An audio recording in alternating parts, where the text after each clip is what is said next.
Bismillahirrahmanirrahim. Assalamualaikum warahmatullahi wabarakatuh. Perkenalkan, nama saya Muhammad Rauf Kurniawan. NIM 19057421069. Baiklah, pada kesempatan kali ini, untuk memenuhi salah satu penugasan daripada mata kuliah arbitrase dan alternatif penyelesaian sengketa, untuk membuat sebuah konten digital. Pada kesempatan ini, saya mengangkat materi terkait Badan Arbitrase Nasional Indonesia ataupun BANI, tersingkat dengan BANI.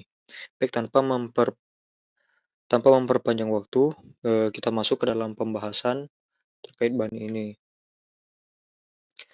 Jadi adapun asal-usul BANI ini, BANI didirikan pada tanggal 3 Desember tahun 1997. Ini didasari atas Prakarsa Kamar Dagang Indonesia.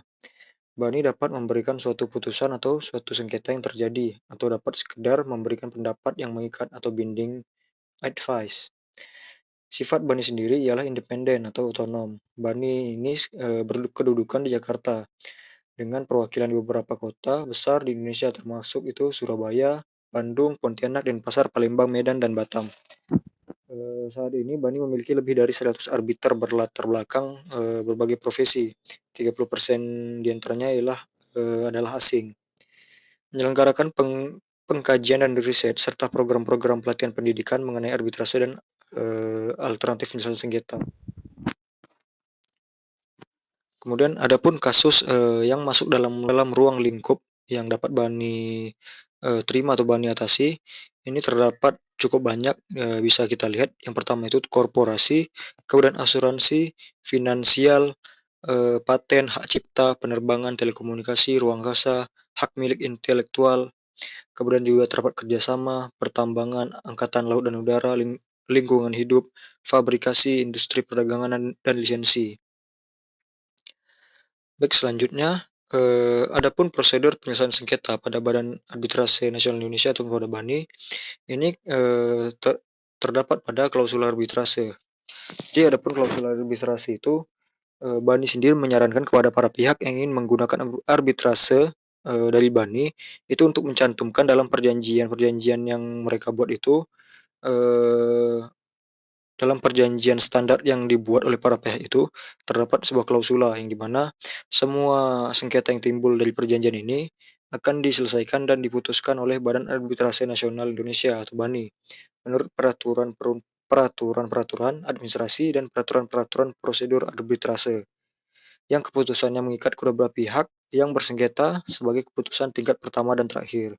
Gitulah kira-kira bunyi klausul arbitrase yang perlu dicantumkan dalam membuat perjanjian. Jadi setelah terdapat klausula itu, bagaimana dimulainya acara pada arbitrase ini. Jadi acara arbitrase ini dimulai dengan didaftarkannya surat permohonan untuk mengadakan arbitrase dalam register BANI oleh sekretaris BANI.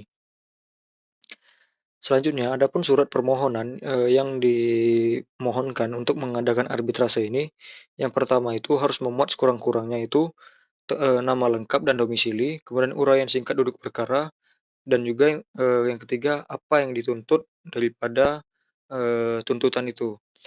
Kemudian setelah itu juga terdapat lampiran berupa salinan kontrak arbitrase, kemudian surat kuasa khusus.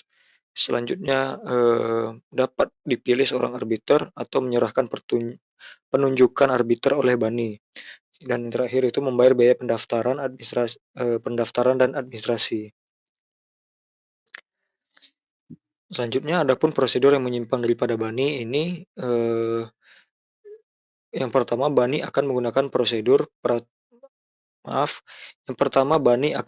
peraturan prosedur BANI dalam memeriksa perkara. Dan kemudian BANI juga diperbolehkan menggunakan prosedur yang menyimpang dari BANI asal para pihak sepakat. Seperti yang dijelaskan pada permohonan, terdapat itu tadi penunjukan arbiter. Jadi adapun untuk prosedur penunjukan arbiter ini, yang paling lazim bahwa masing-masing pihak itu memilih arbiternya yang terdapat dalam daftar BANI. Kemudian apabila kedua belah pihak tidak menunjuk arbiternya, maka ketua BANI akan menunjukkan tim arbitrase berjumlah 3 orang. Selanjutnya, untuk kasus sederhana Bani dapat menunjuk satu orang arbiter tunggal. Kemudian juga terdapat terkait perintah menghadap di depan Bani. Apabila jawaban dari termohon telah disampaikan, maka secara bersamaan kedua belah pihak dipanggil untuk menghadap dalam sidang. Dan sidang Bani harus selambat-lambatnya dikerjakan 14 hari sejak penerbitan perintah untuk menghadap. Kemudian juga terdapat tuntutan rekuvensi atau tuntutan balasan. Di tuntutan rekuvensi arbitrase ini dapat dilakukan selambat-lambatnya pada hari sidang pertama. Kemudian tuntutan balasan tersebut akan diperiksa oleh arbitrase yang sama dan akan diputus bersama-sama dengan tuntutan asli pemohon arbitrase. Selanjutnya, bagaimana jika salah satu pihak atau termohon ataupun pemohon tidak hadir? Jadi, apabila termohon tidak datang, padahal sudah dipanggil secara patut tanpa alasan yang sah, maka pemeriksaan dapat dilakukan tanpa hadirnya termohon, dan tuntutan pemohon dapat dikabulkan. Sedangkan, apabila pemohon tidak hadir dan telah dipanggil secara patut, maka majelis akan menggugurkan permohonan arbitrase.